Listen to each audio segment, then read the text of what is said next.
tere, ma olen Kristin ja ma õpin maapõueressursside erialal ja ma valisin selle eriala sellepärast, et mulle meeldis gümnaasiumis geograafia ja ma ei kartnud ka reaalaineid ja ma tahtsin õppida midagi, mis oleks looduse ja tehnoloogiaga seotud ja samas tahtsin ka saada inseneripaberid. Ma olen nüüd selle 3 aasta jooksul saanud väga palju praktikat üle Eesti ja ka Soomes.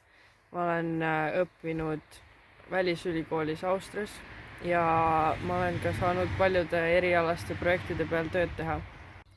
Mis mulle veel selle eriala juures väga meeldib, on see, et igal semestril sa õpid lisaks üldainetele ka erialaseid aineid ja peaaegu iga semester on ka mingisugune praktika, ehk siis sa saad kõike teoorias õpitud kohe päriselus rakendada. Pärast lõpetamist saad sa mäeinseneri või geotehnoloogina töötada paljudes Eesti suurettevõtetes või riigiasutustes ja selle eriala konkurents ei ole väga suur, aga palgad on tasuvad.